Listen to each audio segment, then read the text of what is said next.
Welcome everyone. My name is David Korányi. I'm the head of Budapest City Diplomacy Unit and a senior fellow for energy diplomacy at the Atlantic Council. Thank you for joining us for day 10 of Atlantic Council Live from COP. We are delighted to have a special program to announce the Pact of Free Cities Declaration on how local democracy could better serve climate action. So thank you for joining us. Good morning, good afternoon, good evening, wherever you are in the world. I have the special privilege to welcome two mayors joining us live here on the stage. We have the mayor of Budapest, Gergely Karácsony, and the mayor of Prague, Mr. Zdeněk Hřib. And you, of course, are two of the founding members of the so-called Pact of Free Cities, under the banner of which this declaration was published today. So, Mayor Karácsony, if I may turn to you first to talk a bit about what the Pact of Free Cities is and how it got to a point that it adopted a declaration on the interlinkages between climate change and democracy. 2 évvel ezelőtt, amikor főpolgármester lettem, ez egy nagyon nagy változás volt a magyar politikában, és összefüggésben volt azzal, hogy a visegrádi államokban, a visegrádi országokban milyen kormányok és milyen városvezetők vannak. 2 years ago, when I was elected as mayor of Budapest, it was a major development in the region, and it was closely related to the nature of politics and national governments in the Central and Eastern European region. A kommunizmus összeomlása után a visegrádi négyek mindannyian az európai integráció mellett köteleződtek el, és vissza akartak kerülni abba a családba, ahol az európai nemzetek globálisan is felelősséget vállalnak a jövőért. Aztán ez a lendület elfogyott, és azon vettük észre magunkat, hogy a visegrádi országok kerékkötői a globális problémák megoldásának. After the fall of the communism, the Visegrad countries committed themselves to a common European future and to work together. But nowadays we have to realize that those countries started to become an obstacle in the way of the further integration of the European Union. Mikor főpolgármester lettem, akkor érezhettem azt, hogy a saját kormányom szövetségére nem számíthatok, de a visegrádi országok fővárosainak a szövetségére igen, hiszen ezekben a városokban mindenhol progresszív, a klímaváltozás elleni küzdelemben elkötelezett és demokrata városvezetők vannak. Ezért javasoltam azt, hogy alkossunk szövetséget, hogy legalább egymásra számítsunk, ha már a saját kormányainkkal konfliktusban állunk. When I was elected as the mayor of Budapest, I had to realize that we cannot count on our national government in our fight against climate change, but we have good colleagues and allies in the region, in the person of the mayors of the Visegrad capital cities, and that's why we decided to build up a stronger cooperation of the 4 Visegrad capital cities, and we started to work in this network of the Pact of Free Cities. 2019 végén jött össze a négyünk szövetsége, és azt éreztük, hogy vannak még barátaink Európában is, sőt a világon máshol is. És ugyanezt a gondolatot, hogy a városok álljanak az élére a globális problémák megoldásának, ehhez a gondolathoz ma már közel 30 város csatlakozott, és remélem, hogy még többen fogunk majd csatlakozni ez a szövetséghez. Our joint work started at the end of 2019 when the 4 Visegrad capital cities joined and formed the Pact of Free Cities. Since then, the idea that cities should play a pivotal role and should become flagships of the international efforts for the fight against climate change and for democracy is more and more popular. And nowadays, close to 30 cities already joined to the Pact of Free Cities, and we hope that in the future we can welcome additional cities joining our cooperation. So, Mayor Hřib, if I may turn to you. So the Pact of Free Cities, as Mr.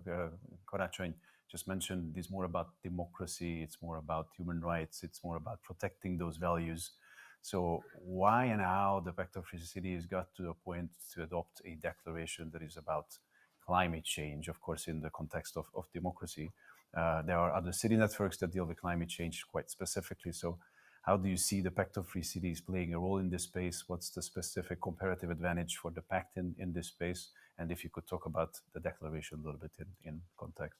Sure. Well, as it was said, the Pact of Free Cities is basically a value-based pact. And therefore, we are strong supporters of democracy, freedom, and human rights. And sometimes the fact that the climatic change is actually strongly linked to the human rights is rather neglected. So we would like to emphasize that there is this strong link and that the climate change affects other people's human rights in a very important way. And therefore, because the cities are important stakeholders in this area, we have put together this declaration which links the topic of the climate change with the human rights agenda.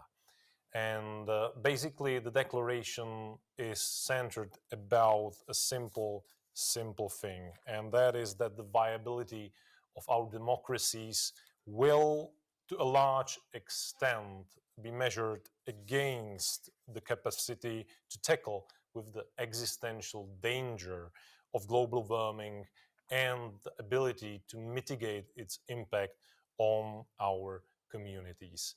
And therefore, we proposed an appeal to the United Nations and European Union with specific actions that are targeted on the fact that there is this link between the climate action and the human rights, and that the attention has to be paid to the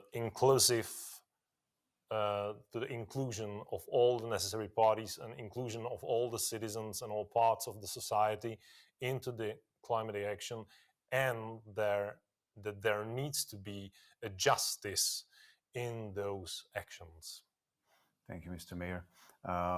If I may talk or ask you a little bit about democracy and cities in a European context. So earlier today, you both participated at an event that was organized by Eurocities at the margins of COP in Glasgow. And there you revealed that you just sent a joint letter, the four mayors, the Visegrad four capital mayors, to the President of the European Commission, to Alok Sharma, to the COP26 President, to the UN Secretary General, and a few others, that talks about the role of cities and the responsibility of cities and the requirements and the needs for resources of cities to be able to do more on climate change. So if I can ask you about how this letter came about and why this letter is important, and what relationship you envision specifically in this context between the cities and the European Union, and how the European Union could be more helpful and be more allied with cities to make them more equipped to be more efficient on climate action. Mr. Karácsony, if I may turn to you first. A városok nagyon fontos szereplői lehetnek a klímaváltozás elleni küzdelemnek két szempontból is. Cities can be crucial players in the fight against climate change from two point of views. Az egyik az, hogy a maga kibocsátás is a városokban jön létre, a városi népesség egyre inkább növekszik, a globális problémák egyre inkább a városok népességében csapódnak le, itt kell beavatkozni, a nemes célokat itt lehet valóban végrehajtani. First is that a fair share of the emissions are coming from the cities. So if we would like to achieve our climate targets, we have to make action at the city level. A másik szempont pedig az, hogy a városok vezetése egy más típusú demokráciában él, egy közvetlenebb kapcsolatban van az állampolgárokkal, és sokkal könnyebb azt a társadalmi hátteret, a társadalmi bázist, társadalmi támogatottságot megépíteni ezeknek a céloknak az elérésére, mint talán más településeken ez történik. A közvetlen demokrácia eszközeivel be tudjuk vonni az embereket, és egy közös céllá tudjuk tenni a klímaváltozás elleni küzdelmet. The other issue is that cities live in a different world than perhaps national governments, and they are closer to the citizens, and very often the elements of participative democracy are more directly applied in the cities, which means that with the participation of the people, of the citizens, we can get a stronger public support for the necessary steps for the fight against climate change, and we can get on board all the citizens, not only as beneficiaries of climate action, but also as engines of it. És van egy szempont, ami különösen érvényes Kelet- és Közép-Európára, mégpedig az, amiről már beszéltem az elején, hogy ezek a kormányok nem elkötelezettek a klímaváltás elleni küzdelemmel kapcsolatosan, a városi vezetők azonban igen, és a városi lakosság is. Éppen ezért írtuk ezt a levelet, hogy fölhívjuk a figyelmet arra, hogy Kelet-Közép-Európa nélkül nem lehetnek sikeresek az európai kibocsátáscsökkentési célok, és a kelet-közép-európai részvétel pedig alapvetően a városok együttműködésen alapulhat. But there is an additional third element as well, is that the cities in the region are much more ambitious in climate action than the national governments are. We believe that the joint European climate targets are not achievable without the intensive participation of the Central and Eastern European member states. But in those countries, these are the cities who are really representing climate ambition and climate action. So we need a good cooperation with the EU as well to help the cities to become successful. Mayor Hibb, if I may turn to you, and building on what Mr. Karacsin just said about the level of ambition and the higher level of ambition on behalf of cities, both Prague and Budapest have quite ambitious strategies going up to 2030 and beyond. So if you could maybe talk a little bit about the climate strategy that Prague has, and then I will ask Mayor Karacsin to also highlight a couple of the key points there. Yes, the fact is that in certain countries, unfortunately, the climate targets and the ambitions are quite unsatisfactory. In fact, 2/3 of the population in Prague is not satisfied with what the government is doing on the national level. Sorry. And therefore, we have in the city of Prague an ambitious climate plan with 69 specific measures. And I think it is definitely the situation that the cities are important stakeholders in this process, because the cities are an important or are a huge producers of the greenhouse emissions, and also the cities are hubs of economic and innovation and also education, and therefore they have the capacity to deal with the problem. So the cities should not be overlooked. However, the point we see is that sometimes this is not the situation that is in reality, and therefore we would like to change this point of view of the other stakeholders, and we would like to show that the cities would like to play this role in the process of green transition, because we've got the capacity and we are closer to the people, as Gergely Karacsin have just explained. Mr. Mayor. De Budapesten a zöld átállás problémái összefüggnek a lakhatás problémáival is, ezért az egyik legfontosabb célunk a budapesti lakásállomány energiahatékonysági megújítása, ahonnan hát nagyon mélyről indulunk, úgyhogy komoly sikereket is el lehet érnünk.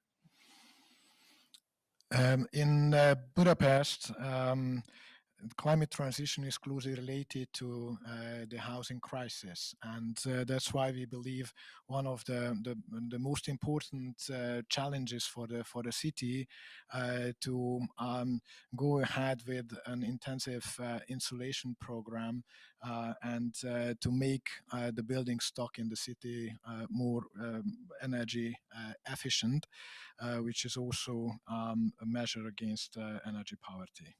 A város klímastratégiájában az szerepel, hogy a lakásállomány 1/3-át felújítjuk energiahatékonysági szempontból, illetve hogy nagyon nagy mértékben bővítjük a napelem kapacitást a városban.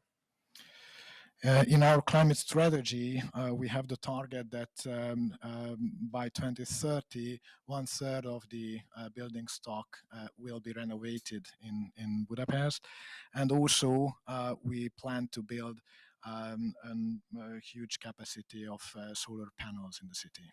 És a lakhatási problémák megoldása azért is nagyon fontos, mert a magas lakhatási költségek miatt nagyon sokan kiköltöznek a városból, és ez egy nagyon nagy mobilitási igényt keletkeztet, amit sajnos elsősorban az autókkal próbálnak kielégíteni a lakosok. solving housing crisis is also important because it's the final root cause of why many of the citizens of the city are moving out of the city, and then this generates a huge transport need, which mostly is solved by private cars, which contributes heavily to the environmental and climate problems of the city. És ez a jelenség fölhívja a figyelmet egy nagyon fontos alapelvre, amit ebben a levélben hangsúlyoztunk, hogy a sérülékeny társadalmi csoportokra, a hátrányos társadalmi csoportokra különösen figyelnünk kell a zöld átállás kapcsán. Őket érdekelté kell tenni ebben a fordulatban, és azt gondolom, hogy erre minden esélyünk is megvan, hiszen éppen a klímaváltozás a társadalom meg is periférián lévő csoportokat veszélyezteti elsősorban. And this also points out a very important issue and principle that climate change very often affects unevenly the most vulnerable groups. And that's why climate action has to take into consideration the social aspect as well. And we have to make our climate transition socially just and to take on board each and every citizen of the city. And a final question from Mayor Hrib, if I may. So Prague kindly offered to host the next Pact of Free Cities Summit next fall. And now we have 25 cities as members of the pact. 13 cities signed this declaration, and that's a growing number. If you could just talk a little bit about what do you have in store for the next Pact Summit. It's going to also take place during the Czech presidency of the European Union. So if you could talk about that a little bit, that'd be fantastic to close us off.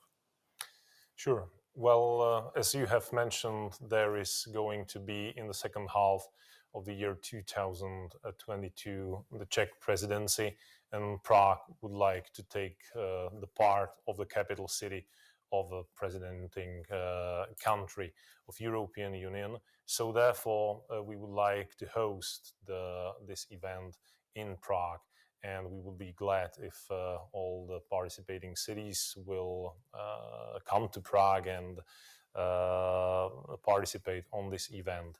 I believe that the topics for the event are quite clear. The COVID issues will be probably still with us, and there is also the important agenda of climatic change. So the point is that we approach this from the value-based point. That means that the climatic change affects other people's human rights, and that the green transition should not leave anyone behind. So this thing is important from the point of preserving the democracies in our country, because if we will not succeed in tackling the climate change, there is always a populist luring just around the corner who has very simple and definitely very wrong solution to all those problems, like the housing crisis in Budapest, which is also problem in Prague. So the viability of our democracies will depend on how we deal with these problems, and that will be, I think, the main point of agenda during our meeting in 2002 in Prague. Thank you, Mayor Hrib, and thank you, Mayor Konachny, for this conversation. It's been really, really insightful. We have seen cities having their voices heard here at COP. More than 1,000 cities signed up to the Race to Zero declaration. Cities are very prevalent in all the conversations at COP, and we are very happy to see that there are very strong voices coming out from Central and Eastern Europe as well. And as you suggested, this is not only helpful for the region itself, but for the European Union as a whole, and ultimately for the global climate objectives. So with that, thank you again for joining. Let me just recap the day, what we have had so far here at the Atlantic Council from COP. Earlier today, we had a conversation with His Excellency Eamon Ryan, the Irish Minister for Transport and Environment, Climate and Communications, where he discussed Ireland's leadership in reducing carbon emissions. And following that, we were joined by Alfonso Salema, the Managing Director of Start Campus, Michael Liebrecht, the Chairman. If you could go back a little bit, sorry. No, no worries, no worries. Apologies from the viewers. So we had Michael Liebrecht, the Chairman and Chief Executive Officer of Liebrecht Associates, Randy Bell, Senior Director for the Global Energy Center at the Atlantic Council. And let's go ahead and play that session now for your recap. Thank you very much. My name is Randy Bell. I'm the director of the Global Energy Center at the Atlantic Council. It's my distinct pleasure to welcome you here to one of the final programs at the Climate Action Solutions Center.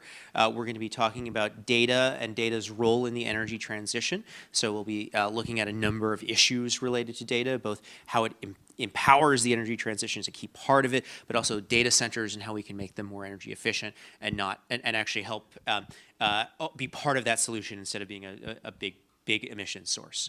So we've got some really great people here, but also people virtually. Minister Eamon Ryan will be making opening remarks. I'm sure he'll tell you, but he got stuck in Glasgow because you've heard that there's some negotiations going on.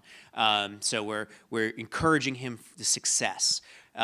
And then after that, we will go to Afonso Salema and Michael Liebreich, who Michael is remote, who will be talking about their Green Giant paper. And then we'll have a robust discussion about these issues and what we can all do to further the cause of making data as a powerful tool for the energy transition. This conversation is all Chatham House rule. And so speak freely, and your name will not be used, so we will be taking notes so that we can include it as a write-up later on. And then also, unless you're speaking, we do encourage you to wear a mask at all times, just given the number of COVID outbreaks we've all been hearing about. So with that, let me please turn it over to Minister Eamon Ryan, who is coming to us from about 25 miles away. So, Minister Ryan, thank you so much. Thank you so much for joining us virtually. Randy, thank you very much. I hope you can hear me there. Yes, we definitely can. And I'll be brief, and unfortunately I won't be able to stay because I was very glad yesterday I was asked by the European Commission to help us on our negotiation team on the transparency element of the package we're trying to agree here. So I have to be engaged in that, and that's the only thing keeping me from Blair House. I was there Monday night, and I met my good old friend Charles Henry, who owns the house, and it was really good. And I really regret I'm not able to meet Michael Liebrecht, my other old friend. And I don't know if you can see me on this virtually, Michael. I hope you're well, and we'll talk soon. I wanted to very briefly just connect this data issue to what we're discussing here in climate in the COP. In a very general way. I want to maybe give my very broad perspective, not going into the details of negotiations here, that would be impossible, but broad perspective. And I do it as, I've got a long title, I'm Minister for Environment, Climate Action, Communications and Transport. And I always think, others look at it and think you were a bit greedy there when you were setting up the ministerial portfolio. But actually I think it makes eminent sense. I was always very influenced by, I don't know, people, now Michael would choke on this, or not choke, we've disagreed on this, but I buy some of the analysis that Jeremy Rifkin has done over the years around the nature of the revolutions that are taking place at this time, technological revolutions. And he used to write, I've added a third one to it, but kind of that the clean energy revolution and the digital revolution were connected, and they are. But I think also now the transport revolution is connected in a similar way. And they're connected in a whole variety of different ways. They're connected, as a ministry, you really see this as regulated markets where you have to encourage innovation, and you have a very similar, very large capital, very large companies, very international, but they're connected in that way. They're also connected, obviously, in the sense that the digital revolution will not survive without clean energy. It won't be sustainable. It won't have social license unless it's zero carbon. And that requires clean energy. It requires a lot of electricity. And also there's connections because the fiber optic cable networks and the grid networks can often combine and will complement each other. And in that way, the clean energy revolution requires a digital revolution. The center of the clean energy revolution, whereas this renewables efficiency first, everything, everywhere, it's a more dispersed energy source. It's not as energy dense. You have more energy in a teaspoon of oil is about, I think, 6-7 man hours of digging. So whereas wind power is quite diffuse, of solar power, but it's everywhere. And its dispersed nature and its less dense nature is overcome by the fact that it's ubiquitous and cheaper and doesn't burn the planet.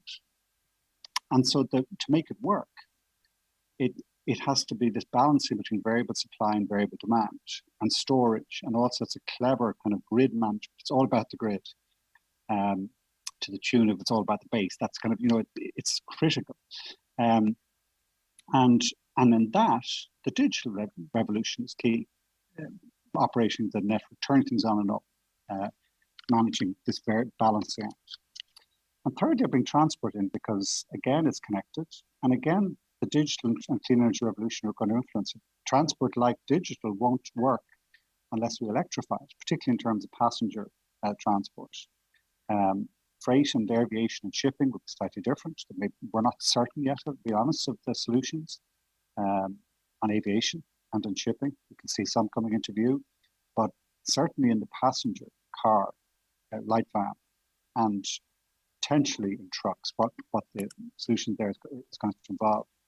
But it's going to be electrification. It's game over for the combustion engine, and in that, clean energy is obviously key. And also in transport, though, if we just switched every car to electric, I don't think it was very interesting in Blair House the other night. We were talking about this with some people involved, very smart. And I think one of the things they're saying, one of the constraints, be interested to hear Michael on this, he's good in it, is copper. We won't have enough copper, we won't have enough cobalt. So actually what we'll need to do is change the transport model, not just electrify it, but also be a shift to public transport and a reduction in travel. And the reason we need reduction is to make it zero carbon to meet its targets. But also it'll be a lot of sharing. There'll be a huge amount of ride sharing, car sharing, and mixed mobility solutions. And that again requires digital. Where am I going to charge my car? The digital system tells me. So all three are connected. And the last thing I'd come on this, I think the key thing to get right, or there are 2 or 3 things to get right. Well, first we have to balance the digital. We've a real issue in Ireland at the moment. We've a very large number of data centers, really welcome, really important, part of a very strong digital economy we have. We need more, we need to get that right, but it has to be within the constraints of the climate plan. So the data centers are going to have to be like every other element in transport and others. It'll have to be this balancing, backup, generation, helping, demand management, putting demand in different places depending on where the best place for the energy use, and all sorts of flexibility as part of this flexible revolution that's taking place. And that's one aspect of what we need to get right, it seems to me. Second aspect, and this is a very kind of more broader perspective, I think we need real, not just social license on the climate side, but also social license around the use of data side. And I think person-centric, citizen-centric, there's my side. And I think in that, the rules around that, the rules around sharing of data, ownership of data, is going to be one of the key issues that we need to get right, so that we have public confidence and support, so that we can really use it in a really flexible, innovative, life-enhancing, planet-saving sort of way. And that work is complex. It's probably the most complex thing I've seen in my time. It's 20 years now. Politics, 10, 15 years, been a minister on and off.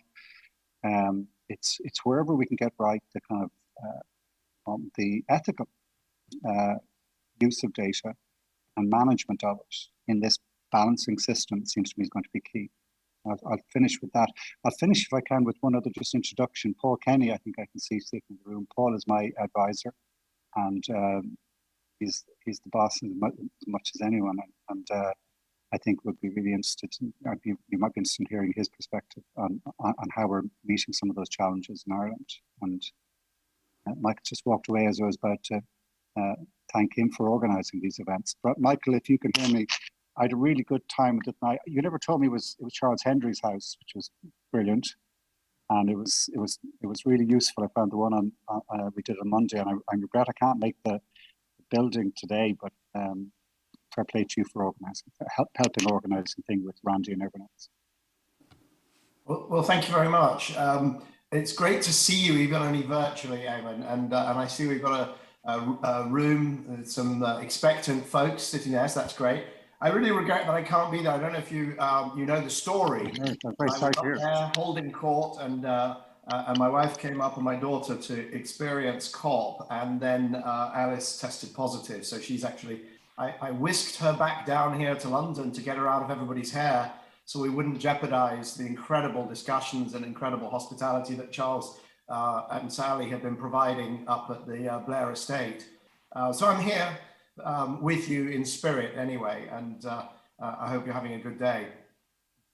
No, I think the negotiations are going well. I think what we need to do is just, I'll finish on this and I might have to head, unfortunately, but I think the secret in the next 2 or 3 days, just to update you on what's happening here, is I think that we don't shorten the text. I think it's a good text from the UK presidency. I think it needs to be strengthened further in a variety of different ways. Consensus have just come out of the Higher Ambition Coalition here and with the European delegation meeting earlier on. I think our sense is we need to hold the line here, and we need to give certainty to industry, as they know. I mean, listen, everyone knows.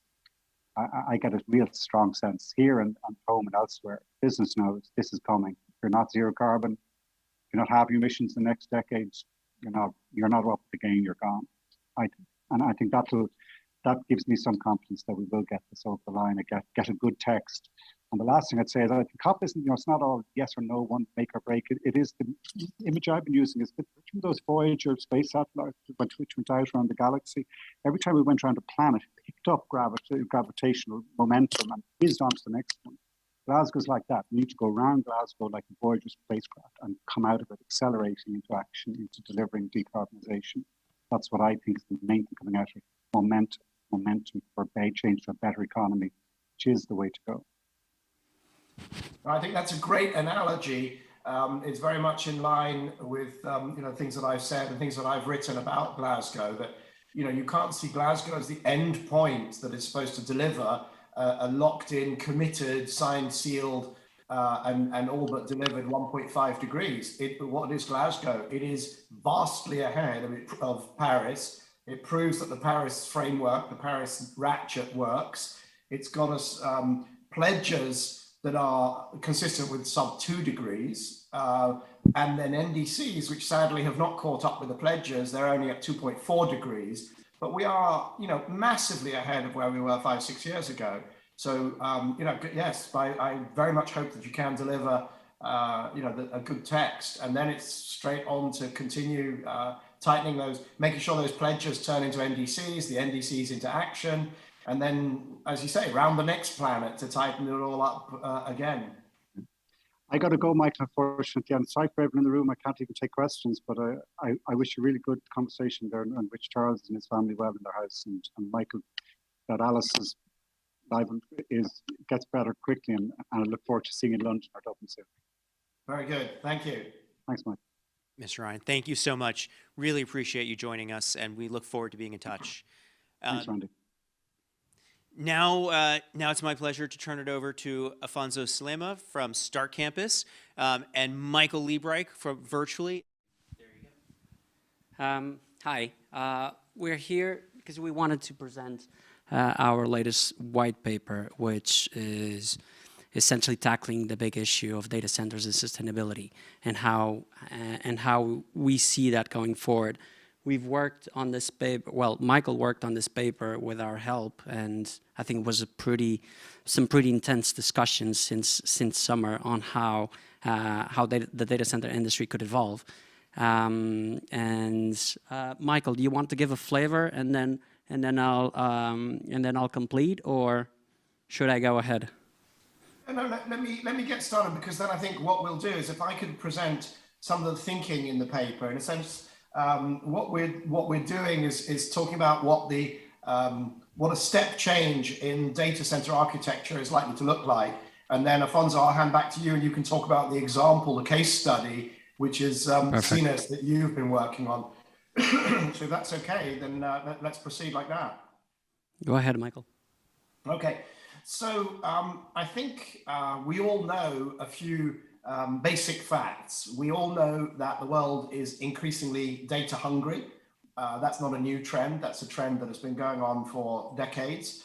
The volume of data has been increasing, for the long term at sort of rates like 40%. Even looking forwards, IDC says it's going to continue to grow at 23% compound annual, and I have no reason to doubt that. If anything, with the sorts of growth in virtual services, virtual education, virtual medicine, working from home that we've seen during the pandemic, if anything, those growth rates are going to continue.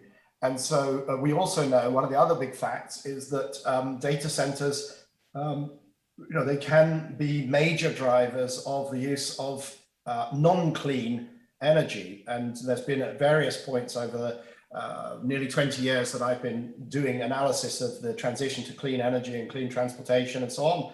There's been various phases of scares about the impact of data centers. So right now people may be a bit, they kind of get very excited about the impact of blockchain, but that's really simply symbolic, because actually, for all the processing that goes into blockchain, there's a lot more that goes into serving Netflix or just running, the usual things of day-to-day life on the internet.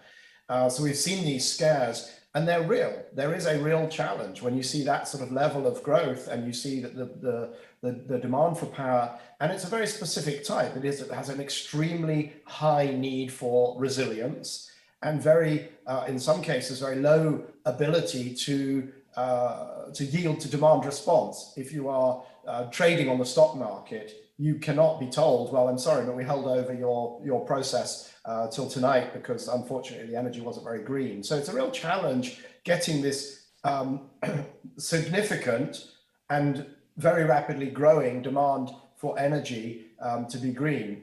Now, we've also seen, a third thing that we've seen is that the big data center operators, principally the hyperscalers, the sort of Googles and the Apples and the Amazons and so on, have been in the forefront of a shift or of pushing for greening the energy footprint of their data centers.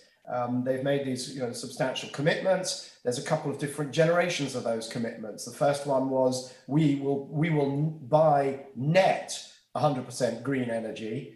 But of course, that means that at certain times of the day, you've got surplus, and at other times of the day, you've got a deficit, and you're basically running your data centers on coal or on gas or whatever. So the more recent phase then has been that to match the clean energy hour by hour and minute by minute with demand. And that has been, there's been enormous progress, leadership on those issues by the big data center operators. But it is very challenging. It is very difficult to get to 100%. And to do that at the same time as data demand continues to grow, essentially is the challenge that I've been looking at and wondering about. And then I met Afonso and his team, and I've talked to some of the people behind what he's been doing down in Portugal. Obviously, I've spoken to people like Eamon Ryan, who's been the Minister of Communications in the past, and other ministers. Claude Turmes in Luxembourg is also very concerned about the energy footprint, the emissions footprint of data centers. So what we have postulated in this white paper, which is a kind of a meeting of the minds on what the solution looks like, is this thing that we're calling the Green Giant. And the Green Giant data center, in a sense, there's nothing new about it, in exactly the same way that Elon Musk's Gigafactory was not that new. I mean, it was just a very big battery factory, and a Green Giant is just a very big data center. But it'll have certain characteristics that will enable it to play a much more meaningful role, in a sense, to drive a race to the top on clean electricity rather than posing a challenge for clean electricity. So how do you know what is a Green Giant and what is a normal data center? And by the way, if you look at well, there's some characteristics like where they're going to be and how they're going to be connected to the grid. So we're talking about things that are 100 megawatts plus of demand. And in fact, in the case of CNES and some others that are developing around the world, we're talking about nearer to 500 megawatts. We're talking about being outside urban centers. And this is a critical thing to kind of, for the industry to lean into and understand that you can't just keep ramming more and more demand for data centers into city center urban environments. In Europe, there are these locations called FLAP-D, so that's Frankfurt, London, Amsterdam, Paris, Dublin, and they all have constraints on their energy supply. Cities are not the sort of places that you can suddenly bring in endless amounts of electricity via pylons, and so you have constraints. You also have constraints on space. Pure and simple, space is at a premium, and some of these locations will be extensive. And you have constraints on cooling. And so, that's something else that is easier to solve outside the city center.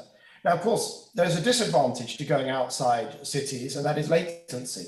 So what we're not talking about is, well, sorry, but those millisecond, or we're hoping at some point to go to nanosecond trades on the stock market, or the low latency stuff that we all expect.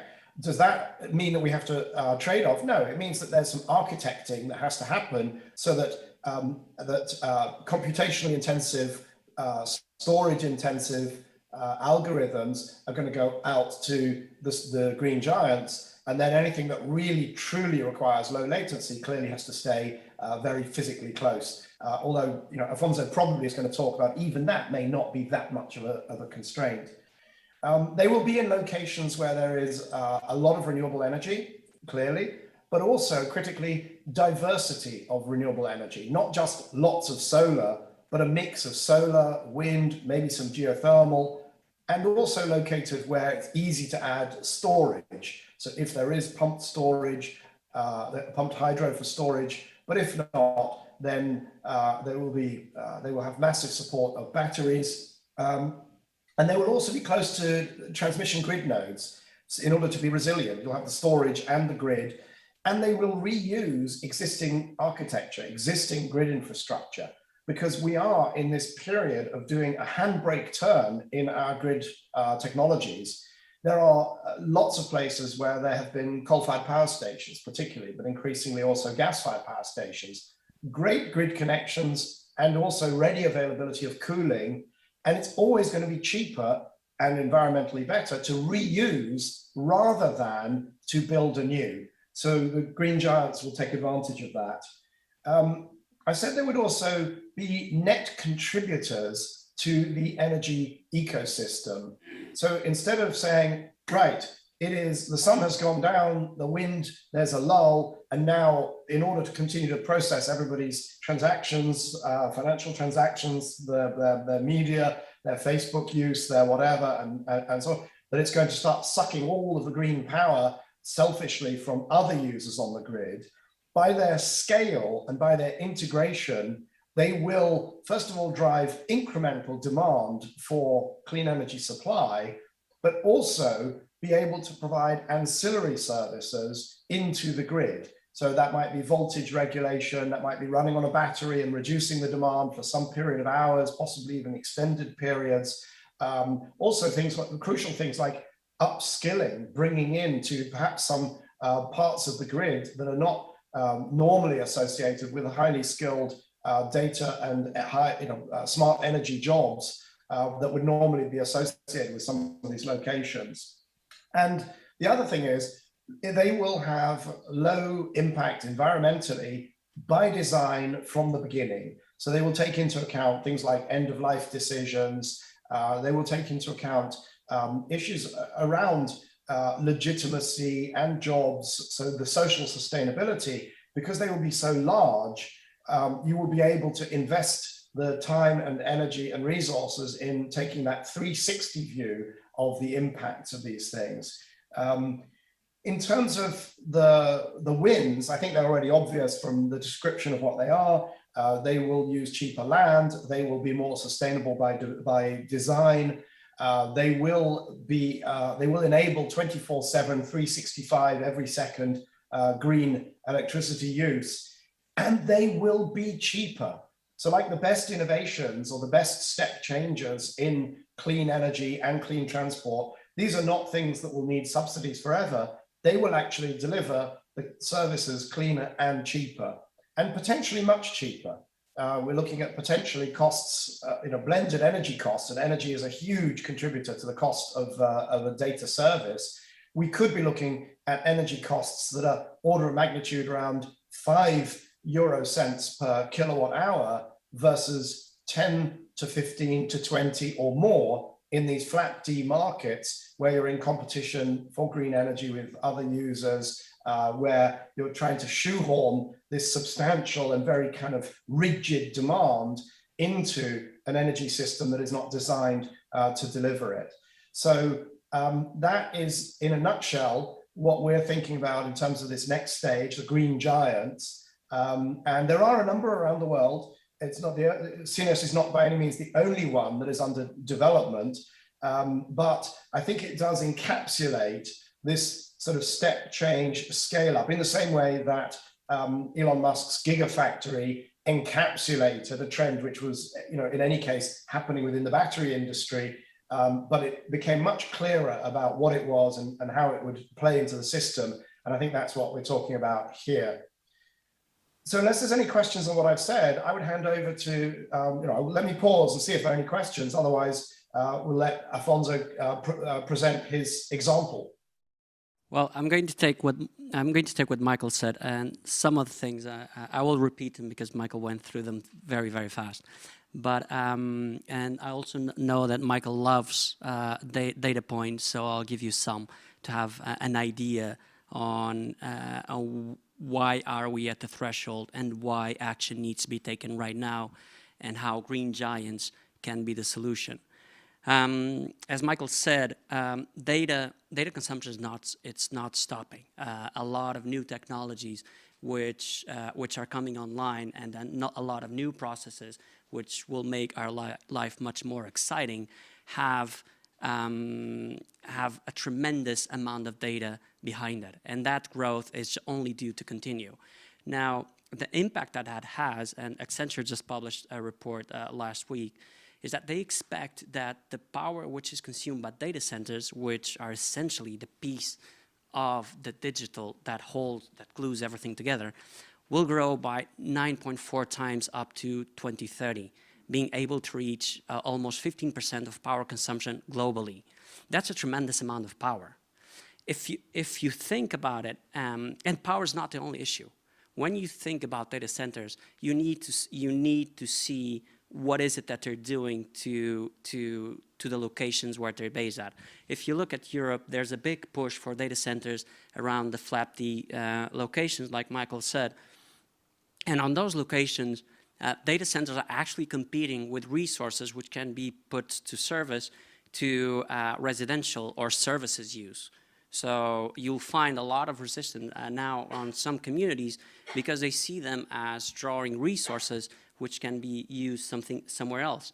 And to put in perspective, and I use families, perhaps it's the best way, a medium-sized campus or data center of 5 megawatts in a metro location can use as much space as a space used by very generous housing for 110 families.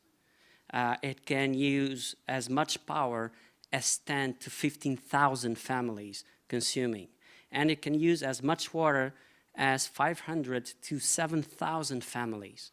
Those are very big numbers. That's a lot of resource. That's putting a lot of stress on these locations. And I'm just talking about actually families. If you're talking about the services, the numbers are really staggering. And these, for a 5 megawatt type, it only employs 30 to 40 people. So there's a resource management on these metro areas that needs to be tackled, and the data growth just doesn't help.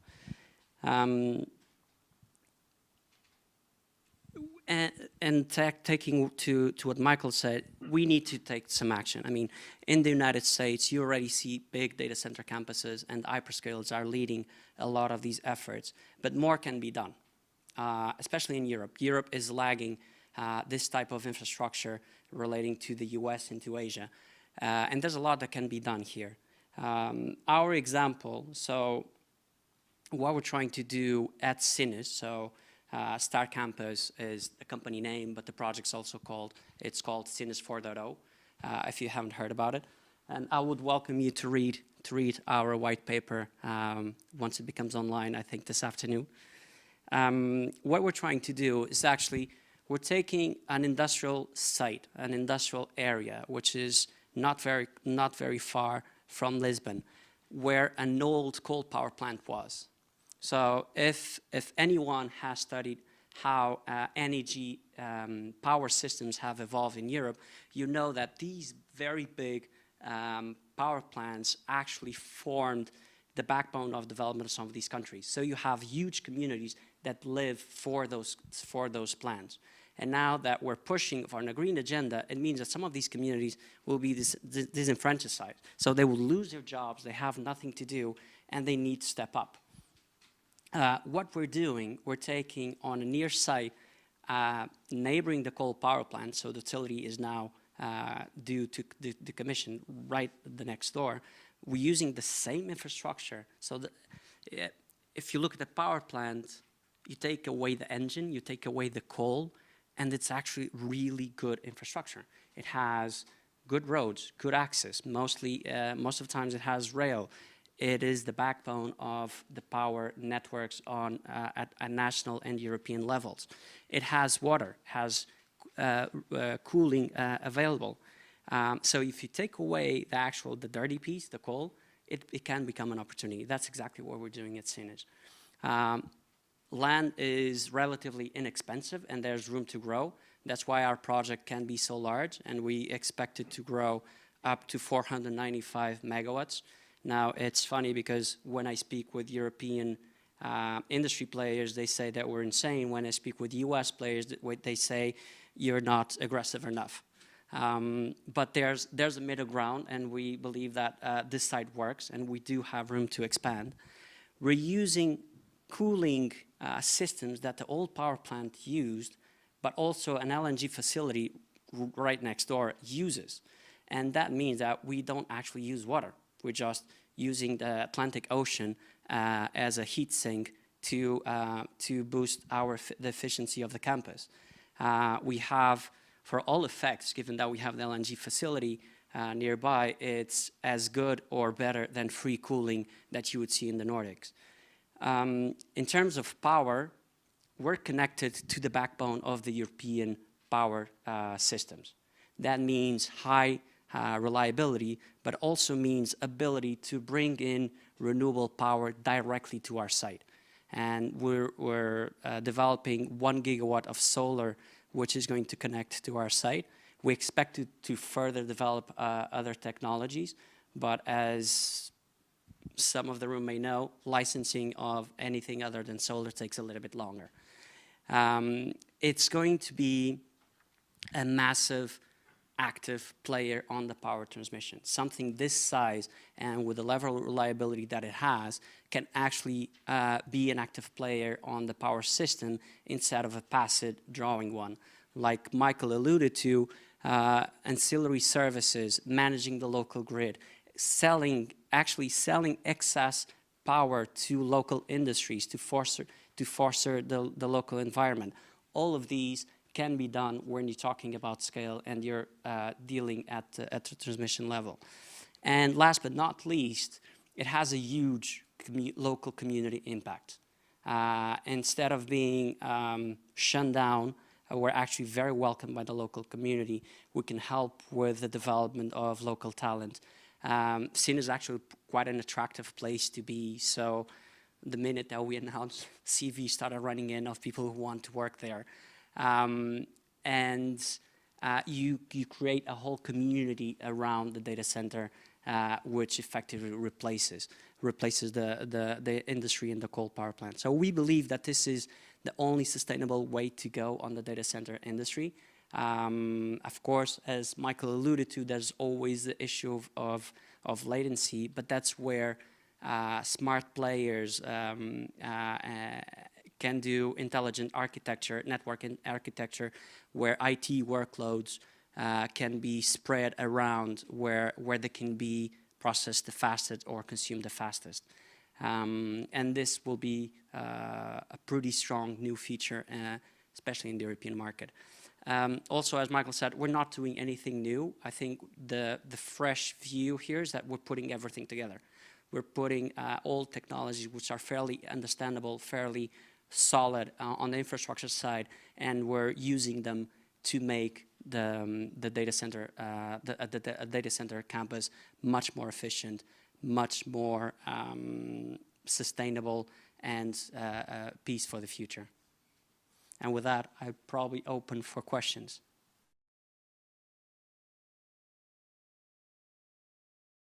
That concludes today's Atlantic Council Live from COP26. Thank you to all of our fantastic speakers today. We are so grateful to you for your participation. Have a great evening and join us tomorrow at 5 p.m. GMT.